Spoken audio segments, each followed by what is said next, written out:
Selamat beraktivitas. Biarlah hari ini Tuhan selalu memberkati kita, dan hari ini jauh lebih baik daripada hari kemarin, dan hari besok lebih indah daripada hari ini.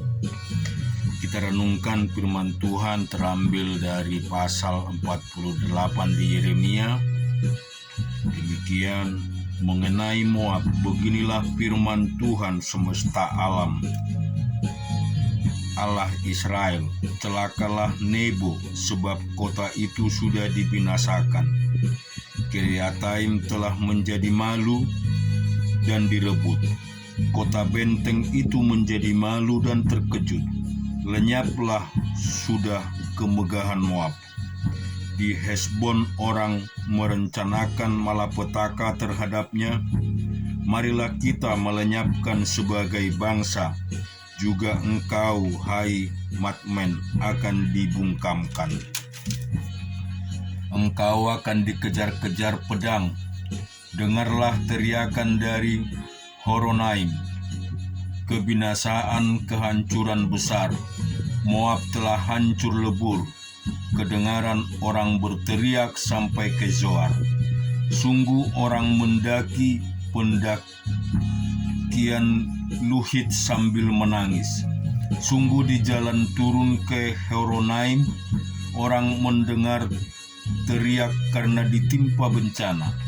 Larilah, selamatkanlah nyawamu. Jadilah seperti keledai liar di padang gurun. Sungguh oleh karena engkau percaya kepada bentengmu dan perbendaharanmu, maka engkau pun akan direbut. Kamos akan pergi ke dalam pembuangan bersama-sama dengan para imam dan pemukanya. Pembinasaan akan datang ke setiap kota. Tidak ada kota yang terluput. Lembah akan binasa. Tanah datar habis musnah, seperti yang difirmankan Tuhan. Berikanlah sayap kepada Moab supaya ia lari terbang. Kota-kotanya akan menjadi sunyi sepi. Tidak ada lagi penduduk di dalamnya. Terkutuklah orang yang melaksanakan pekerjaan Tuhan dengan lalai. Dan terkutuklah orang yang menghambat pedangnya dari penumpahan darah. Moab hidup aman dari sejak masa mudanya. Dia hidup tenang seperti anggur di atas endapnya. Tidak dituangkan dari tempayan yang satu ke tempayan lain. Tidak pernah masuk ke dalam pembuangan. Sebab itu rasanya tetap padanya dan baunya tidak berubah. Sebab itu sesungguhnya waktunya akan datang, demikian firman Tuhan, bahwa aku akan mengirim kepadanya tukang-tukang yang akan menaungkannya, mencurahkan tempayan-tempayan dan mencurahkan buyung-buyungnya. Maka Moab akan menjadi malu oleh karena dewa Kamos, sama seperti kaum Israel menjadi malu oleh karena Betel kepercayaan mereka. Bagaimanakah kamu berani berkata, kami adalah pahlawan-pahlawan orang-orang gagah perkasa untuk berperang? Pembinasa Moab telah maju menyerang dia. Teruna-terunanya yang dipilihnya telah turun ke pembantaian. Demikian firman Raja yang namanya Tuhan semesta alam. Bencana Moab sudah hampir datang. Malapetakanya sangat segera sampai. Ratapilah dia, hai semua yang ada di sekitarnya. Hai semua yang mengenal namanya. Katakanlah, sungguh sudah patah tampuk kepuasan tongkat keagungan itu. Turunlah dari kemuliaanmu dan duduklah di atas kotoran, hai putri Dibon yang sudah lama menetap. Sebab pembinasa Moab sudah maju menyerbu engkau. memusnahkan tempat-tempatmu yang berkubu, Berdirilah di tepi jalan dan tinjaulah, hai penduduk Aror. Tanyakanlah kepada orang yang lari dan yang terluput. Katakanlah apakah yang telah terjadi. Moab sudah malu karena ia terkejut. Merataplah dan berteriaklah, beritahukanlah di sungai Arnon. Sungguh Moab sudah binasa. Penghukuman telah berlaku atas daerah dataran tinggi, atas kota-kota Holon, Yasan, Mefat, Dibon, Nebo, Bet Diplataim, Kiriataim, Bet Gumul, Bet Meon, Geriot, Bosra, dan atas segala kota negeri Moab yang jauh dan yang dekat. Tetap patah tanduk kekuatan Moab. Telah patah tanduk kekuatan Moab, dan lengan kekuasaannya telah pecah. Demikianlah firman Tuhan. Buatlah dia mabuk, sebab dia membesarkan diri terhadap Tuhan. Moab akan berguling-guling dalam muntahnya, dan ia sendiri pun akan menjadi tertawan orang. Apakah bukan Israel tadinya yang menjadi tertawan bagimu? Apakah dia terdapat di antara pencuri-pencuri sehingga engkau menggeleng-gelengkan kepala setiap kali engkau berbicara tentang dia? Tinggalkanlah kota-kota dan diamlah di bukit batu. Hai penduduk Moab, jadilah seperti burung merpati yang bersarang di dinding mulut liang. Kami telah mendengar tentang keangkuhan Moab. Alangkah angkuhnya dia tentang kesombongannya, keangkuhannya dan kecongkakannya, tentang tinggi hatinya. Aku ini kenal keponggahannya. Demikianlah firman Tuhan. Tidak benar cakapnya dan tidak benar perilakunya. Sebab itu aku akan meratap karena Moab, akan berteriak karena Moab seluruhnya, dan akan mengadu karena orang-orang Kir-Heres. Aku akan menangis karena engkau lebih daripada menangis karena Yaser. Hai pohon anggur Sima, ranting-rantingmu merebak sampai ke laut, meluas sampai ke Hasar. Si pembinasa telah jatuh menimpa hasil musim kemarau dan panen buah anggurmu. Sukaria dan sorak-sorai telah lenyap, dan kebun buah-buahan dan dari negeri Moab. Aku telah menjauhkan anggur dari tempat pemerasan. Pengirik tidak ada lagi mengiriknya. Pekik kegirangan tidak kedengaran lagi. Hesibon dan Eleale meraung-raung. Orang memperdengarkan suaranya sampai ke Yahas, dari Zoar sampai ke Horonaim dan Eklat Selisia, sebab air sungai Nimrim juga menjadi ketandusan. Firman Tuhan, aku akan menghentikan orang di Moab, mempersembahkan korban bakaran di bukit pengorbanan, dan mempersembahkan korban ukupan kepada Allahnya. Sebab itu seperti hatiku terharu mendengar suling, begitulah hatiku terharu melihat keadaan Moab, dan hatiku terharu melihat keadaan orang-orang Kir-Heres.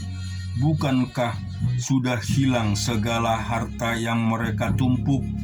Sungguh setiap kepala digundul dan setiap janggut dipotong. Pada semua tangan ada toreh-torehan, dan kain kabung dikenakan pada semua pinggang. Di atas segala soroh Moab dan sotoh Moab dan di tanah-tanah lapangnya hanya ada perkabungan belaka. Sungguh aku telah memecahkan Moab seperti tembikar, sehingga tidak ada orang yang menyukainya. Demikianlah firman Tuhan. Betapa terkejutnya dia, betapa Moab menyembunyikan mukanya karena malu. Maka Moab telah menjadi tertawan ketakwaan dan kekejutan bagi semua yang di sekitarnya.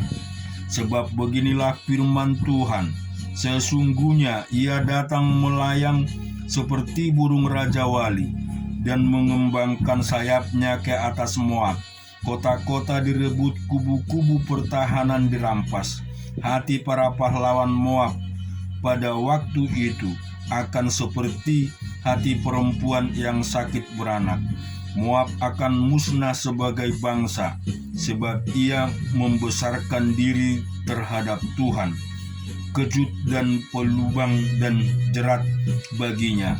Hai penduduk Moab, demikianlah firman Tuhan. Yang lari dari kekejutan akan jatuh ke dalam pelubang, dan yang naik dari pelubang akan tertangkap dalam jerat. Sungguh, aku mendatangkan semuanya ini atas Moab di tahun penghukuman atas mereka. Demikian firman Tuhan. Di naungan Hasibon, orang-orang pelarian berhenti, kehabisan kekuatan, tetapi api keluar dari Hesibon. Nyala api dari istana Sihon yang memakan habis pelipis Moab dan batu kepala orang-orang ribut. Celakalah engkau, hai Moab, binasa engkau, hai bangsa dewa Kamos, sebab anak-anakmu lelaki telah diculik tertawan, dan anak-anakmu perempuan menjadi tawanan. Tetapi aku akan memulihkan keadaan Moab di kemudian hari. Demikian firman Tuhan. Sampai disinilah firman penghukuman atas Moab. Kemudian kita merenungkan firman Tuhan dari 2 Samuel pasal yang ke-14. Ketika Yoab anak Jeruah mengetahui bahwa hati raja merindukan Absalom, maka ia menyuruh orang ke Tekoa menjemput dari sana seorang perempuan yang bijaksana. Lalu ia berkata kepada perempuan itu, "Berlakulah pura-pura berkabung dan pakailah pakaian berkabung. Janganlah berurap dengan minyak, dan berlakulah seperti seorang perempuan yang telah lama berkabung karena seorang mati." Kemudian masuklah menghadap raja dan berbicaralah kepadanya seperti ini. Lalu Yoab menaruh perkataannya ke dalam mulut perempuan itu. Ketika perempuan Tekoa itu masuk menghadap raja, sujudlah ia dengan mukanya ke tanah dan menyembah sambil berkata, "Tolonglah ya tuanku raja." Raja bertanya kepadanya, "Ada apa?" Jawabnya, Aku ini seorang janda, sebab suamiku sudah mati. Hambamu ini mempunyai 2 orang anak laki-laki. Mereka berkelahi di padang, dan karena tidak ada yang memisahkan, maka yang satu memukul yang lain dan membunuh dia. Dan sekarang seluruh kaum keluarga bangkit melawan hambamu ini. Dan mereka berkata, "Serahkanlah orang yang membunuh saudaranya itu, supaya kami menghukum dia mati ganti nyawa, saudaranya yang telah dibunuhnya itu, dan supaya kami memunahkan juga ahli waris itu. Mereka hendak memunahkan keturunanku yang masih tersisa itu dengan tidak meninggalkan nama atau keturunan bagi suamiku di muka bumi." Lalu berbicaralah raja kepada perempuan itu, "Pulanglah ke rumahmu, mengenai engkau akan kuberi perintah." Perempuan Tekoa itu berkata kepada raja, "Aku dan keluargaku akan menanggung kesalahan itu, ya tuanku raja." Tetapi raja dan tahtanya tak bersalah. Lalu berkatalah raja, "Jika ada orang yang mengatakan apa-apa lagi terhadap engkau, bawalah orang itu menghadap aku, maka ia tidak akan mengusik engkau lagi." Kata perempuan itu, "Kiranya raja ingat kepada Tuhan Allahmu, supaya si penuntut tebusan darah jangan terlalu banyak menimbulkan kemusnahan, dan supaya mereka jangan memunahkan anakku itu." Lalu berkatalah raja, "Demi Tuhan yang hidup, sehelai rambut pun dari kepala anakmu itu takkan jatuh ke bumi." Kemudian berkatalah perempuan itu, "Izinkanlah hambamu ini berkata sepatah kata lagi kepada tuanku raja." Jawabnya, "Katakanlah." Berkatalah perempuan itu, "Mengapa raja merancang hal yang demikian terhadap umat Allah? Oleh karena tuanku mengucapkan perkataan ini, maka tuanku sendirilah yang bersalah dengan tidak mengizinkan pulang orang yang telah dibuangnya. Sebab kita pasti mati. Kita seperti air yang tercurah ke bumi, yang tidak terkumpulkan. Tetapi Allah tidak mengambil nyawa orang, melainkan Ia merancangkan supaya seorang yang terbuang jangan tinggal terbuang daripadanya. Maka sekarang aku datang mengatakan perkataan ini kepada tuanku raja, karena orang banyak itu telah menakut-nakuti aku. Sebab itu pikir hambamu ini, baiklah aku berbicara dahulu dengan raja. Mungkin raja mengabulkan permohonan hambanya ini, sebab raja akan mendengarkan aku dan akan melepaskan hambanya itu dari tangan orang yang hendak memunahkan aku dan anakku bersama-sama dari milik pusaka Allah. Juga hambamu ini berpikir perkataan tuanku raja tentulah akan menenangkan hati, sebab seperti malaikat Allah, demikianlah tuanku raja yang dapat membeda-bedakan apa yang baik dan yang jahat. Dan Tuhan Allahmu kiranya menyertai tuanku." Lalu raja menjawab katanya kepada perempuan itu, "Baiklah, jangan sembunyikan kepadaku apa yang hendak kutanyakan kepadamu." Kata perempuan itu, "Berkatalah kiranya tuanku raja." Kemudian bertanyalah raja, "Adakah Yoab campur tangan dengan engkau dalam semua ini?" Perempuan itu menjawab, "Demi hidupmu tuanku raja, tidaklah mungkin untuk menyimpang ke kanan atau ke kiri dari segala yang tuanku raja katakan. Sesungguhnya hambamu Yoab yang memerintahkan daku. Dialah yang menaruh ke dalam mulutku hambamu segala perkataan ini, dengan maksud untuk mengubah rupa perkara ini. Maka hambamu Yoab melakukan perkara ini. Tetapi tuanku bijaksana sama seperti malaikat Allah, sehingga mengetahui semua yang terjadi di bumi." Sesudah itu berkatalah raja kepada Yoab, "Baiklah, kukabulkan permohonanmu ini. Pergilah, bawalah kembali orang muda Absalom itu." Lalu sujudlah Yoab dengan mukanya ke tanah dan menyembah sambil memohon berkat dari raja. Dan Yoab berkata, "Pada hari ini hambamu mengetahuinya bahwa tuanku raja suka kepada hamba, karena tuanku telah mengabulkan permohonan hambamu ini." Lalu bangunlah Yoab, ia pergi ke Gesur dan membawa Absalom ke Yerusalem. Tetapi berkatalah raja, ia harus pergi ke rumahnya sendiri, jangan ia datang ke hadapanku. Jadi pergilah Absalom ke rumahnya sendiri dan tidak datang di hadapan raja. Di seluruh Israel tidak ada yang begitu banyak dipuji kecantikannya seperti Absalom. Dari telapak kakinya sampai ujung kepalanya tidak ada cacat padanya. Apabila ia mencukur rambutnya pada akhir tiap tahun, ia mencukurnya karena menjadi terlalu berat baginya, maka ditimbangnya rambutnya itu 200 siskal beratnya menurut batu timbangan raja. Bagi Absalom lahirlah 3 orang anak laki-laki dan seorang anak perempuan yang bernama Tamar. Ia seorang perempuan yang cantik.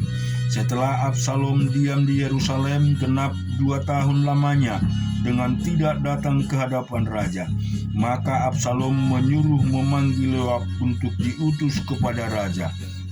Tetapi ia tidak mau datang kepadanya. Kemudian disuruhnya memanggil dia lagi untuk kedua kalinya, tetapi tidak mau datang. Lalu berkatalah ia kepada hambanya, "Lihat, ladang Yoab ada di sisi ladangku, dan di sana ada jelainya. Pergilah, bakarlah itu." Maka hamba-hamba Absalom membakar ladang itu. Lalu Yoab pergi mendapatkan Absalom ke rumahnya dan bertanya kepadanya, "Mengapa hamba-hambamu membakar ladang kepunyaanku itu?"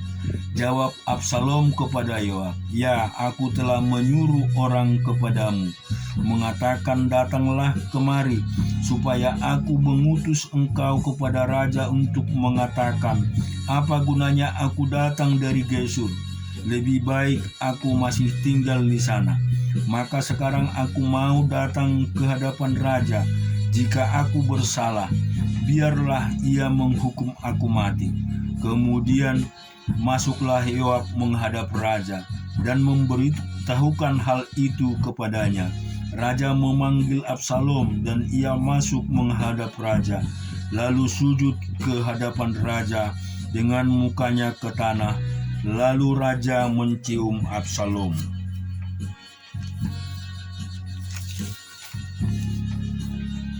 Dan kita juga baca firman Tuhan di dalam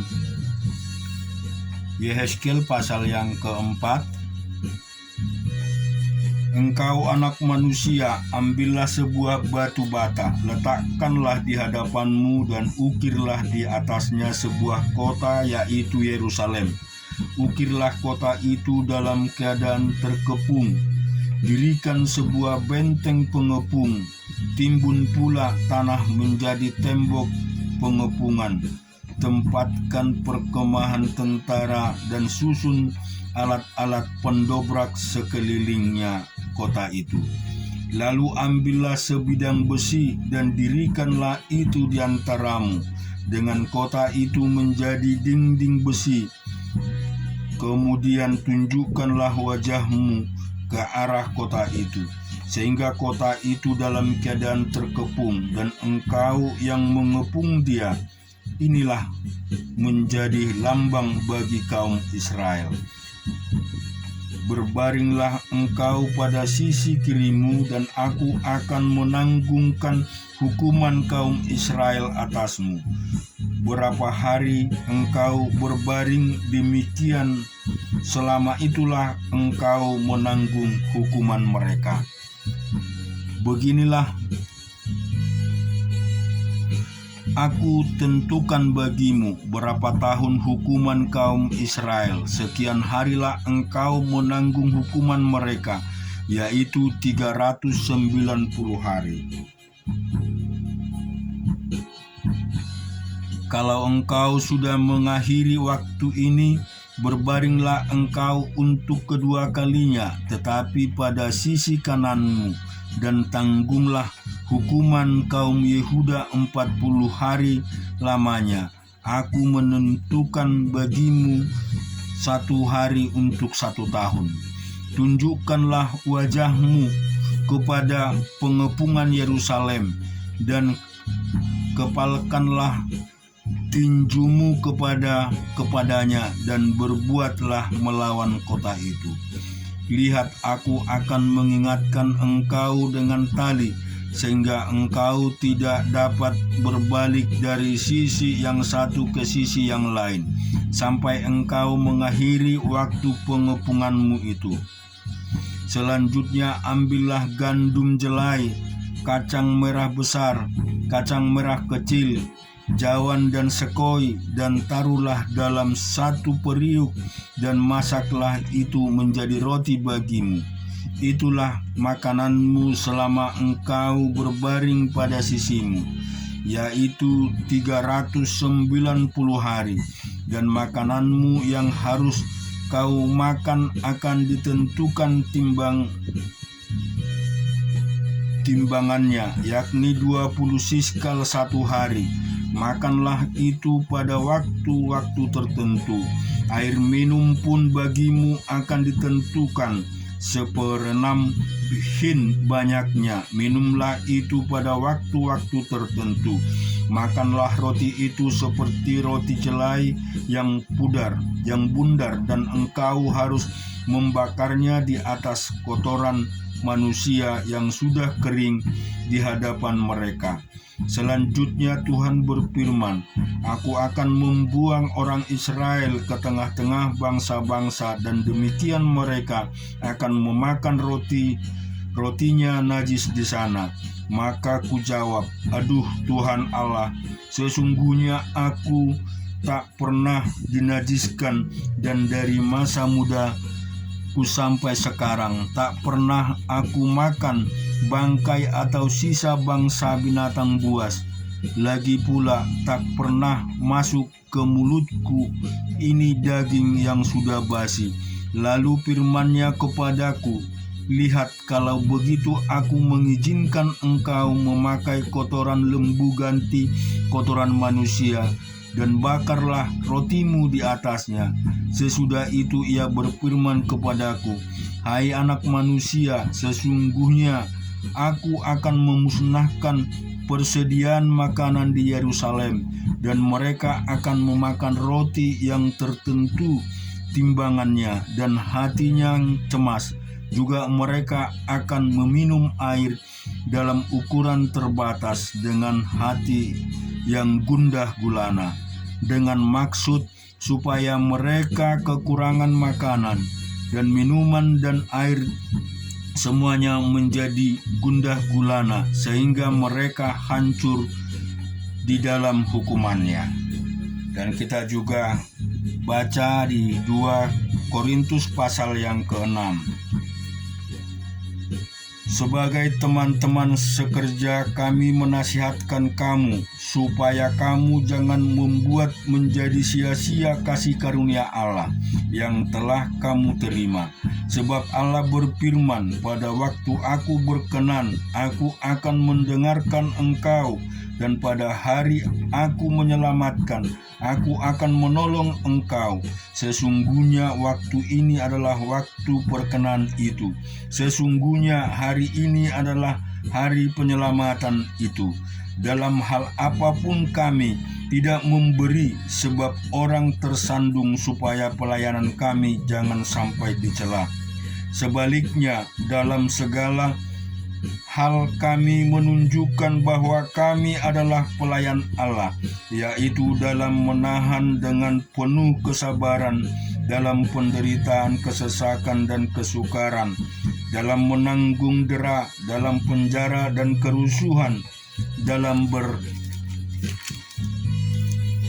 berjeripayah, dalam berjaga-jaga dan berpuasa, dalam kemurnian hati pengetahuan, kesabaran dan kemurahan hati, dalam Roh Kudus dan kasih yang tidak munafik, dalam pemberitaan kebenaran dan kekuasaan Allah, dengan menggunakan senjata-senjata keadilan untuk menyerang ataupun untuk membela, ketika dihormati dan ketika dihina, ketika diumpat atau ketika dipuji, ketika dianggap sebagai penipu namun dipercaya, sebagai orang yang tidak dikenal namun terkenal, sebagai orang yang nyaris mati dan sungguh kami hidup, sebagai orang yang dihajar namun tidak mati, sebagai orang berduka cita namun senantiasa bersuka cita, sebagai orang miskin namun memperkaya banyak orang, sebagai orang tak memiliki sekalipun kami memiliki segala sesuatu. Hai orang Korintus, kami telah berbicara terus terang kepada kamu. Hati kami terbuka lebar-lebar bagi kamu, dan bagi kamu ada tempat yang luas dalam hati kami. Tetapi bagi kami hanya tersedia tempat yang sempit di dalam hati kamu. Maka sekarang supaya timbal balik, aku berkata seperti kepada anak-anakku, bukalah hati kamu selebar-lebarnya. Jangan kamu merupakan pasangan yang tidak seimbang dengan orang-orang yang tak percaya. Sebab persamaan apakah yang terdapat antara kebenaran dan kedurhakaan? Atau bagaimanakah terang dapat bersatu dengan gelap? Persamaan apakah yang terdapat antara Kristus dan Belial? Apakah bagian bersama orang-orang percaya dengan orang-orang tak percaya? Apakah hubungan bait Allah dengan berhala? Karena kita adalah bait dari Allah yang hidup menurut firman Allah ini. Aku akan diam bersama-sama dengan mereka dan hidup di tengah-tengah mereka. Dan aku akan menjadi Allah mereka, dan mereka akan menjadi umatku. Sebab itu keluarlah kamu dari antara mereka, dan pisahkanlah dirimu dari mereka, firman Tuhan, dan janganlah menjamah apa yang najis. Maka aku akan menerima kamu, dan aku akan menjadi bapamu, dan kamu akan menjadi anak-anakku laki-laki dan anak-anakku perempuan. Demikianlah firman Tuhan yang Maha Kuasa. Biarlah kiranya Tuhan memberkati kita lewat kebenaran firman-Nya, hati kita diteguhkan selalu. Amin.